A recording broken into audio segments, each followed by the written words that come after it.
Hey, ladies, welcome to the Single Moms United podcast. Hey, if this is your first time joining, welcome. And if you are a repeat listener, thank you for your loyalty. I cannot stress that enough.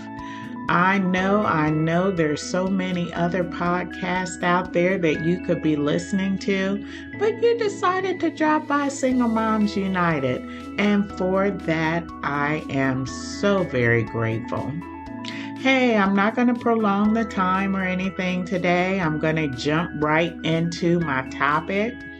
Over the past few months, I've been talking about the letter E and extracting word choices to align them with your parenting skills and giving you examples and so forth. And then I kind of took a break and dabbled a little bit into poetry. Again, I love poets. I love writing poems.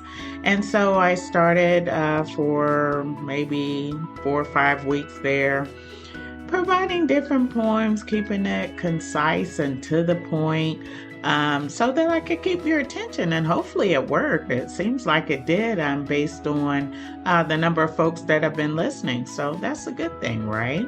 So today I'm going to go back to extracting words from particular letters, and I'm focusing on vowels right now.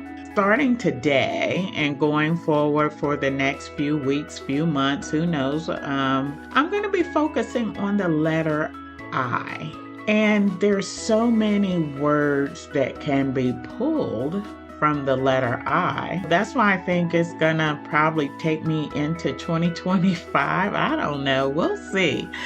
Taking these words and aligning them or linking them back to parenting skills. All of this is available to you, ladies, to be encouraged, because that's what this podcast is all about. I don't know about the other parenting podcasts out there, but this podcast is about encouragement and motivation. So by the time you leave or listen to the entire episode, you should be encouraged. You should be able to take what was shared on this podcast and apply it to your life. That's what's supposed to happen. And if it's not happening, well, good God Almighty, I'm not doing my job very well. I'm just talking about today's word is inspire. As a mom and as a single mom, we are more than just nurturers and providers. Remember, we are mentors, ladies. Our children, yes, they love us because we provide and we give them unconditional love, but it goes beyond that. And so I want to talk about, how are you inspiring your children? Think about that. What are you saying to them every day? What are you allowing them to see and hear? A few weeks ago, maybe even a month ago, I saw someone posed a question of, were you raised by love, or was it, about survival? I was like, wow, that's powerful. And it made me look at when I was raising my kids. And I'm going to say it in my out loud voice. It was all about survival. It really was, because I wasn't getting child support. I wasn't getting public assistance. So I was out there hustling. So if I'm out there hustling, guess what? Something's not going to happen. And unfortunately, did I tell my kids I love them? No, it wasn't a word that was used in the household. Am I saying this right? No. I'm just saying that at the time, as a single mom, early on in my life, it was about survival. It was making sure I had a roof over our head, making sure the kids had clothes, making sure we had food, putting them in activities and doing all these things. As a matter of fact, I'm thinking, as I'm going down this path, that, hey, this is love, right? I don't need to tell you I love you. I'm showing you. I'm out here breaking my back, going above and beyond to make sure you have. And there were times when I needed new shoes or I needed a new dress or a new outfit, but I couldn't afford it because they needed. We needed food. So I had to go without. Again, in my mind, hey, isn't that love? I'm sacrificing to make sure you have. Isn't that love? So why do I have to say it verbally if I'm showing you? And matter of fact, just I'm going to get off the exit here for a minute. Where I am in life, I'd rather you show me how you feel than to tell me because anybody can say anything, but show me because that's the truth. There's another saying if someone shows you who they are, believe them. Believe them. And that's where I am in life. I'd rather you show me than to tell me because, again, words mean absolutely nothing if you don't have the evidence to support it. All right, I'm back on the highway now of our topic of inspire. Now that I've gotten that out the way, so I just want to kind of share with you what the definition is of, when I looked it up. And it says inspire means to motivate, encourage, or give life to something. The best way to motivate someone is to set a good example. Doesn't that sound just like us, Mom? Right? That's us in a handbag, right? That's us. We have to make sure we are providing a good example for our children. I've mentioned this in the past. There is no perfect parent. They do not exist. So don't beat yourself up too bad, Mom. Right? Trying to strive for perfection, it doesn't exist. But a good and a bad parent does. And I mentioned this before. A good parent teaches, and they teach positive things, right? And most of the time, what our kids learn is by what they see. So, Mom, the next time you want to cuss somebody out, look around, check, and see where your kids are. Because one day, once they see you cussing someone out, they're going to come back and cuss you out. Think about that. This the boomerang effect is gonna come back. When I was raising my kids, now this is one thing I'm proud of. I was, or I tried to be careful. Let me rephrase. I tried to be careful in what I allowed my kids to see and hear. Again, did I get it right every time? No. Did I get it right most of the time? Yeah. My kids had a curfew or bedtime of 9 o'clock. Once I put them in bed at 9 o'clock, from that time on, it was my time, right? So all of those things were important for them not to hear or see happen after 9 o'clock.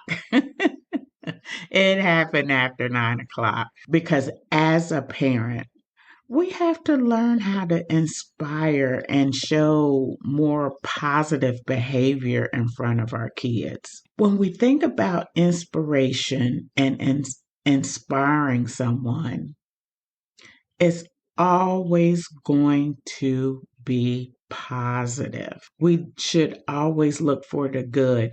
And so, ladies, as your children, if they're in school, how often are you giving them an encouraging word? Is it daily, weekly, monthly?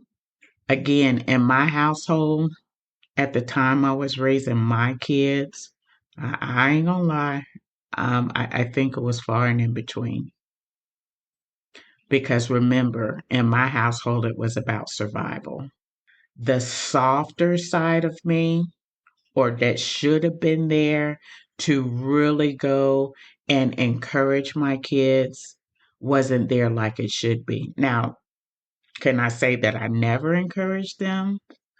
I can't say I never encouraged them, but was it often?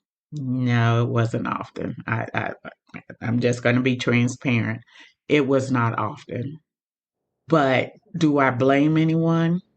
No. At that time where I was mentally, right, is to try to provide for my kids. I had to be the mother and the father. I had to try to make sure they had everything they needed. And as a result of that, that's where my mind was. That's where my mind was. But, ladies, I want to encourage you to think about inspiring your children and providing inspiration. It could be homework, it could be them in a sport or an activity. What are you saying to encourage them? Hmm, that's your assignment. That's your assignment, ladies. What are you saying to encourage your child, to motivate them? Hmm? Because now you're planting these positive seeds, and all the negativity that's going on in this world right now, someone has to get in, step up, and say, you know what? Guess what? I'm going to make a difference because now I'm going to start sowing seeds of positivity. Not just when the kids leave for school, have a good day, but baby, you can do this. You gonna pass that test. Be confident. I do recall once upon a time ago, my daughter was struggling with the subject, and I told her it's okay. It's okay. So she was kind of freaking out about it, right? Because I can't get it. But guess what? It's okay. When the curriculum is really designed for one size fits all, and we all know that doesn't work.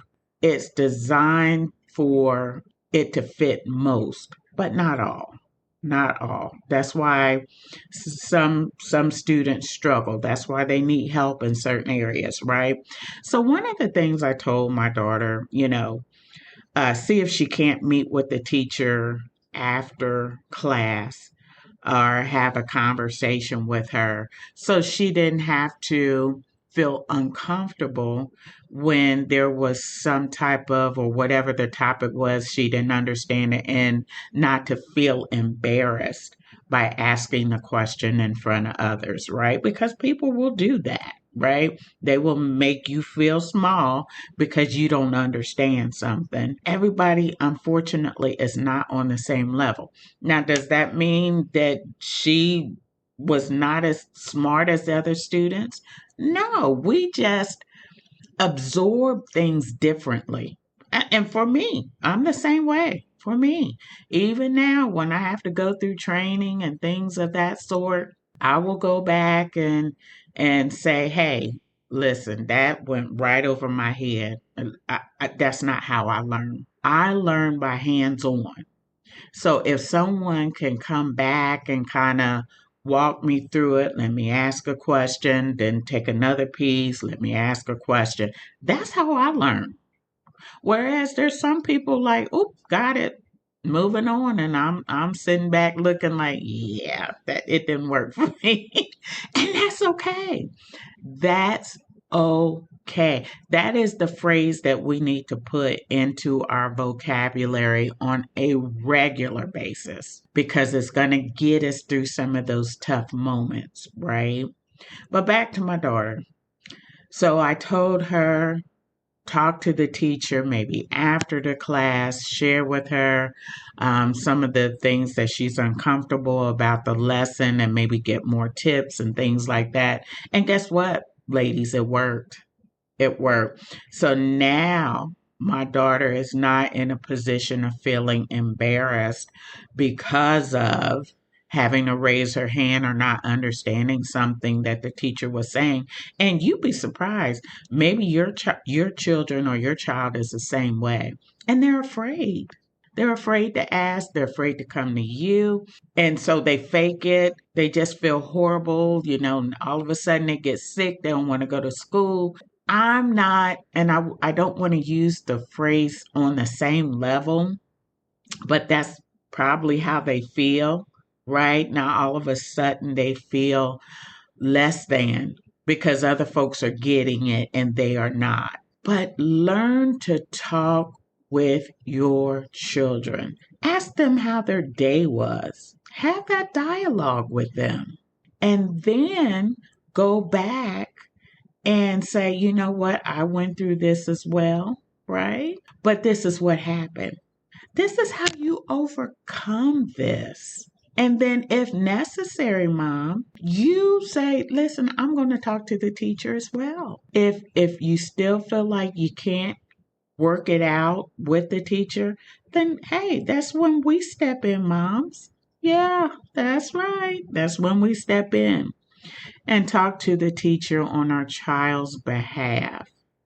But we have to get back to inspiring our children. It starts with us. So, mom, let's help build our children's character. Let's start planting those positive seeds. Let's start getting them in position for entering the real world because that's what's happening here. At some point, they're going to have to leave us and enter into the real world. And guess what? Some of those same exact obstacles that they're facing in school, they're going to face it in the real world. I know you know that, right? Because I know that. Going through school, it might have been at a smaller level, right, of some of those challenges. But once you get in the real world and you got bills to pay and you got to be an adult, how do you handle these things? How do you do it? So we have to start now and letting our children or our child know it's number one, it's going to be okay. You're going to get through this. And then you yourself, when you are facing that challenge, let them see how you handle it in a positive manner. A positive manner, right? So we don't get to cussing and fussing and so, okay. You just said, okay, thank you. Thank you. Let me go back and look at this in a different way. Right? You're calm. You're handling this situation. This is what your child or your children needs to see.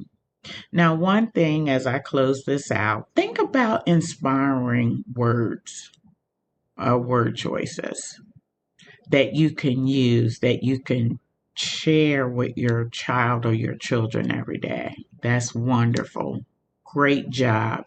You can do this. It's all about motivation, ladies, and inspiring. Think about someone that inspires you. Think about those character traits that you most admire about that person. I'll take this time to share mine of who inspired me. It was both of my parents. Both of my parents inspired me, but more so my mom. I saw my mom in a leadership role. Yeah, I saw how she handled situations in a leadership role, not just in our household, but she worked in the church. She was in leadership at the church. She did some other things with our family as a whole that she led. That inspired me to see how she handled her ability to organize and be positive. Anytime something negative would come her way, she'd spin it and make it a positive. As a result of seeing that, and in my role, in my job, along my career, most of the time I was in a leadership role. And that's why. And then for people to come back and say, oh, I'm so inspired by you. Well, I got it from my mom. I got it from my mom. So, ladies, that's the impact you can have on your children. And when I see my kids and I see them in leadership roles and how they're interacting with people, it just makes me so proud because now these are some of the things I know they saw in me. because of how they're replicating the behavior. So, ladies, be a strong role model, be an encourager, be a motivator, and all in all, just learn to inspire your children because they are watching. They're watching, they're listening, they're paying attention. All right, ladies, I'm done. I hope you enjoyed today's episode with inspiring one another. And matter of fact, not just inspire your kids, but inspire another single mom. That's what this podcast is all about. And I hope that I don't need 25 young ladies to come, hey, you inspired me and I'm good to go. I just need one. I just need one to say thank you for that because that's where we're at. And then that one says, I'm inspired. Then guess what? She's going to pass it along to another one. Now you got that domino effect. We're inspiring one another, one at a time. We don't have to have 20, 30, 40, 50, 100, right? We can ultimately get there, but we have to start encouraging one another, moms. We have to. All right, I'm done. I promise. You all have a great day. If you were encouraged and or inspired by this episode, you know what to do. Tell another single mom. Have a great day, ladies. Take care.